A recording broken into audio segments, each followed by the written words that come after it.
Okay. That would be promoting extremism. Yeah. That's what I meant. Sorry, apologies. Yeah. But what? Sorry, just a brief. What is it like? Is it a think tank? Or? Strictly speaking, I wouldn't call it a think tank. I mean, we have elements of that, but we also are quite active. Yeah. So we produce reports. We deal in activism, in challenging extremism within British society. Okay. So, this might be like an odd question, right?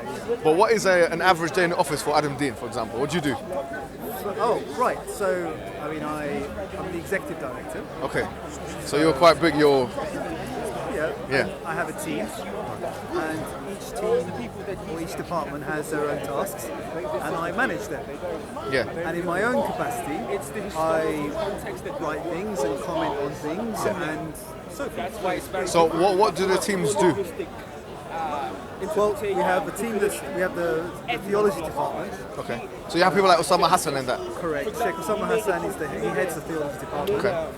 Then we have, for example, the arts department. Okay.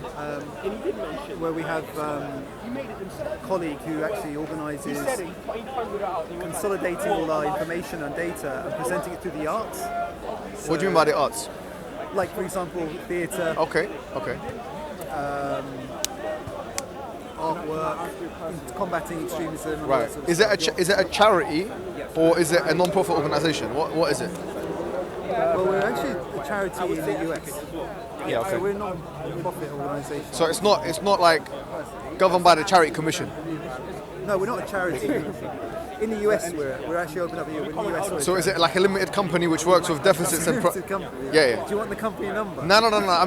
I really am wondering. Yeah. This is the line of discussion here. So, average day in the office is you've got these teams. All of them are working on various projects. Yeah.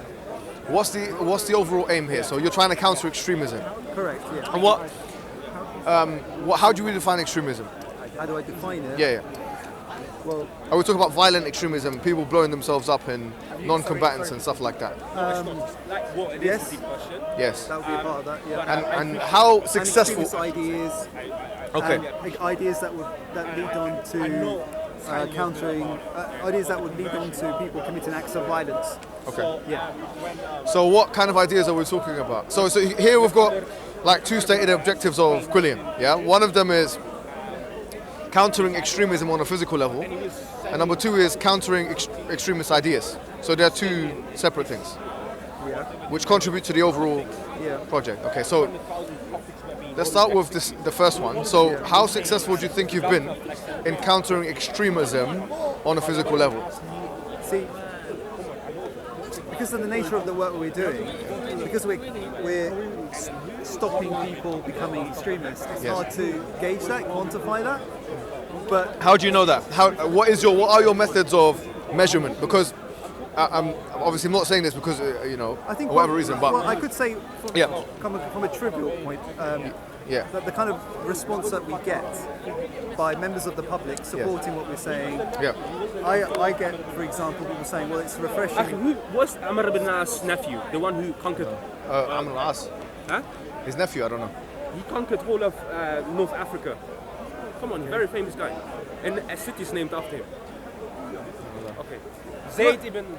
Yeah. I'm assuming you have some things objectionable about Qulliam. I'm just trying to figure it out. Do you have anything that you're... At the moment, you've said that there are two objectives, yeah? One of them we agree upon, right? So which is like combating extreme. The reason why what we're doing right now, Adam, is we're sharing a good practice, if you like, yeah? You're telling me what you've done that works, and I'm telling you what I'm doing that could potentially work. That's what we're doing. I'm not attacking you. No, I'm not saying or interrogating you. Yeah. What we're doing is we're sharing good practice, because we're both people that are attempting to kill extremism, if you like, yeah? And we're talking about physical extremism, and no pun intended with that, right? Yeah. So here, because every non-profit organization or organization generally obviously has its activities, but then it has its way of measuring it. Yeah. So my question to you is, do you have something in place which measures your success in terms of counter-extremism, in terms of actually countering people for example, changing their minds on extremism? People coming to you, testimonials, emails. Have you got anything like that? Yeah. So what kind of thing do you have? Well, we have individuals that contact us. Yes. There seems to be a bit of trouble there.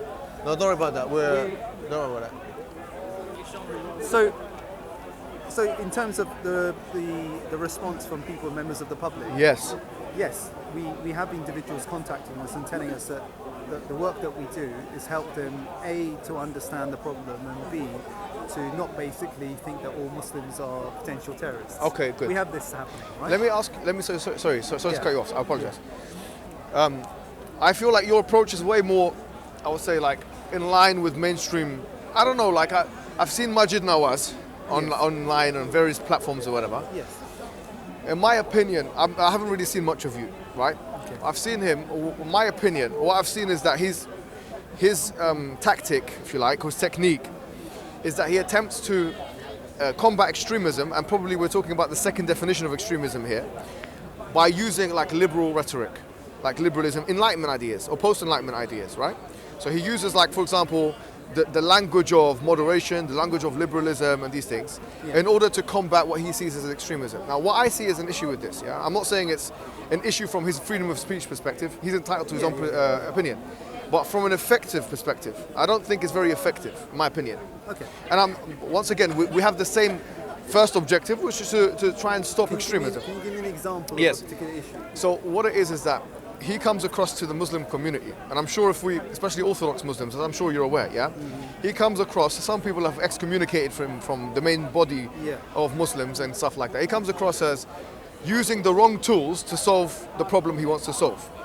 My suggestion to the Quillium Foundation is that, my supposition here is, what I'm going to say is, the only way that extremism can be, in my opinion, actually rooted out from those people who we are at imminent threat of actually committing violent acts, is if we go through the traditional route. If we prove to them, through the Quranic discourse, through the Sunnah, that what they're doing is anti-Islam, is not Islamic. Yeah. That's easy to do, in our opinion, because almost all of the conservative, or you say traditionalist institutions have agreed with us on this. So even Saudi Arabia, right, very conservative, but they agree that extremism is wrong. The major muftis have said this, right? Do you not think that's a bit ironic? It is ironic, no problem. Azhar, Deobandis, almost everyone has come to that same conclusion. So what we don't actually need is to go outside of the discourse. We can solve it from within the discourse. Yeah, that's a fair point. Yeah. What I would say there, the problem is that how would you condemn ISIS? Yes. From your traditional point, when often when I hear people talking about condemning ISIS, for example, a scholar, a sheikh, for example, won't mention a name, but when they burnt the Jordanian soldier, his objection to that was not that they killed him, but the way they killed him. Yes. And the reason that he could only go so far in criticizing that act is because he holds on to the view of you can kill apostates anyway. Yes, okay. Now, I take it that you believe you can kill apostates. I don't, look, let me be straightforward with you and honest, If you look at almost any classical book of fiqh or jurisprudence, okay? If you look at, for example, I followed the kind of the Hanbali madhab. That's how I was taught. I was taught traditionally on the Hanbali madhab. If you open up Umdat al-Fiqh or something like this, or you open up Al-Kafi or Al-Mughni, and you see what Ibn Qudama, who's the author of this book, he says about Qatl al-Murtad and what is a Murtad and what the apostate, and almost I think there's a consensus on the fact that in an Islamic country, if the right conditions are met, this and that. But what I'm saying to you is, this is a false red herring in the discourse, because here, I'll say to you, I would disagree with you. No, I'll tell you why. Seriously, because these are things which are relegated into the books of fiqh and the classical works. Yes. Me and you are not here killing apostates, and if we saw any Muslim attempting to kill an apostate, we would reprimand them. Okay. So what we would say is that there's a difference between that which is important. This is a very important fiqhi principle, an usuli principle. there's a difference between ta'sil al-hukm and tanzil al-hukm. Ta'sil al-hukm is in a vacuum, in a jurisprudic vacuum, how the hukm looks like. The cutting of the the thief, the male and the female thief cut their hand, etc. That's ta'sil al-hukm. We can't say that it doesn't exist in the Quran. Yes. It exists in the Quran. Those verses are there. Yes. How do we do tanzil al-hukm? That's the real question. Tanzil al-hukm is, when is this implementable? Me now, I'm a traditionalist. I'm never ever, you'll never see me say those verses are wrong. Unlike, for example, Majid Nawaz, you would say that these verses are wrong, or this is wrong, right? You will say to apply them today is wrong. No. I am saying tanzil al-hukm is He will say to apply those verses I today. don't want to straw man what he would say. I don't know what he would say, right? You're here. You can speak only on your behalf. Say to apply those things no problem. today So me and you have something in common, because we would say ta'sil al-hukm السارق والسارقة فقطعوا أيديهما. The male and the female thief cut their hand. Okay, that's ta'sil al-hukm. Anyone who says, in my opinion, that this is wrong, or this asl or hukum is wrong, is a kafir, is a disbeliever, knowing full well that it's in the book of Allah. If I were to say to you, if I were to ask you a direct question, say to you, if I were to say to you, the Quran says السارق والسارقة فقطعوا أيديهما, the male and the female thief cut their hand. Yeah. That's when they cut their hand off. Is this a good moral? What would you say? Depends on the context. No. I'm just saying, in a vacuum now, is this the word of God or not? Is revelation? Depends on No. But listen, Adam. This is not. It depends on the context. My question is very clear. In Surah Al-Ma'idah, chapter 5 of the Quran, Allah says, we believe as Muslims, السارق والسارقة فقطعوا أيديهما. The male and the female thief cut their hand. I'm asking direct question. Is this revelation from God, or is it man-made? What do you think? It's God's words. So it's God's words. Yes. All right, excellent. So you believe that where it says in the Quran, the male and the female thief cut their hand, these are God's words. God said that, yes. God said that it's wahi, it's revelation from Allah. Yes. Excellent. Now you say now, in terms of implementation, that varies and depends on context. There's no difference of opinion between what I believe and what you believe. But I think there may be. You might think there may be, but there might not be. No. Yes, go ahead. There may be. What do you believe is the conditions? The 700. There's a figure that's attributed to cutting the hand. Do you follow that condition? Which one? Of cutting the hand of the thief. Do you believe? What is the condition? So a better question is, what do you Okay. believe the conditions to be? There are many conditions, and there are many. Which are? They're not only conditions. Conditions are called shurut in Arabic language. Yeah, shurut, and there are mawani'. So there you have. Look, we've talked about ta'sil al-hukm, tanzil al-hukm, shurut, which are conditions, and mawani', which are things which stop the hukm from taking place. Let me give you an example. In the place in which they call ISIS now, yeah, they call the area which they have inhabited or have taken over, yeah? Yeah. Are they cutting the hands of the thief? Yes, they are. Yes, as far as what I've been aware of in the images. Yes. One of the things, Umar ibn al-Khattab, who's the second Khalif, He stopped it because of the war. One of the mawana' is if a place is in a state of war, they should stop all of the hudud. Yeah. Okay, so mawana' are very important, yeah, which are the things that prevent a thing from. So I'm with you on this. Me and you have the same opinion. No, but We're saying that ta'silan, we're saying that if someone steals, yes, if someone steals a matbah, or someone steals a bike, do they get their hand chopped off? not necessarily. It depends on the shurut and the mawana', on that individual and the context. Which are? There are many. I can't Which detail are? them all now. I can't. What, do you want me to go through the whole fiqh thing? Yeah, well, tell me what the conditions are. There are many conditions. For example, If you go, for example, on the I've just cut you off. I do apologize, right? But we know one yeah. is that if he stole for food, yeah, he's hungry, that you yeah, don't do it. impoverished and whatever. There's not Yeah, many. but there's conditions. actually quantitative amount that Yeah. if it exceeds it, then you cut it. Yes, and when I did the what do you call it, the translation myself, it turned out to be something like £35 sterling. You know. Right. So if someone steals No one here. 37. Yeah, yeah. 1 second. 37. In which country? If This someone- country. This country. Yes. Okay. Good. So you think The hand should cut off. Yes. No. In But why? in this country, we don't have Islamic law in these things. Okay, imagine we had Yeah. Islamic law. I don't deal with hypotheticals. In this country, no, seriously, I don't deal with I'm saying to you that in this country we wouldn't go any of those things. Adam, listen to me. It's good what you said, yeah? If I were to say, no, But hold you on. and I are on the same page. Yes, we are. But you wouldn't do it Didn't do what? over £37. In this You country? wouldn't cut. No, none of Sharia law, it would be, Even listen, in the UK. Adam, listen to me carefully, yes. Anyway, also, Yes, had let- punishments. Yeah. Let me just make this There point. is a school of thought Go that ahead. actually says that had punishments can be implemented without there being an Islamic state. A community can No, come but together. no, which yes, one some is that? Some Hanafis actually believe that I don't one know. can Get- actually implement Yeah. had punishments. Well, I don't disagree. I disagree with this completely. But it's an opinion. It's not an opinion I follow. I don't know where you've No, gotten that but- opinion. but- Can you reference it? I don't know the top of my head now. So I don't know it. I don't know. Okay. It. As So I told you before, I wasn't trained in the Hanafi school of thought. Okay, there are Hanafis that, if I'm not mistaken, they believe that it doesn't have to be an Islamic state. It can be a community and they can pass judgment. So no, I would disagree with that entirely. But okay, you're entitled to disagree with it, but that's an Okay, opinion. Islamically, it's not something which is I don't think it's Hanafis is substantiated quite with evidence. Listen, let me ask you a question, right? but- Let's go to the second Okay, part. so you Yes, don't. yes. So Let okay, him- so let him we ask seem to be on the questions. same page right now. I Yes. don't believe that you would apply that today, and also Yes. I don't believe that. No. What we didn't say is today. What we said is you gave a. I don't think that reality exists of the time of the Prophet. Let me ask you a question. Which one? What do you mean? The reality of the time of the Prophet doesn't exist today. Therefore, the ruling does not. Let me ask you a question. Yes. Allah subhanahu wa ta'ala says in the Quran, اليوم أكملت لكم دينكم وأتممت عليكم نعمتي ورضيت لكم الإسلام دينا.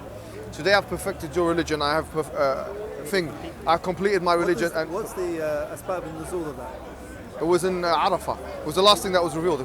One of the last The things that was time when revealed. Ramadan was completed. The ritual of Ramadan was completed. No, it was Hajj.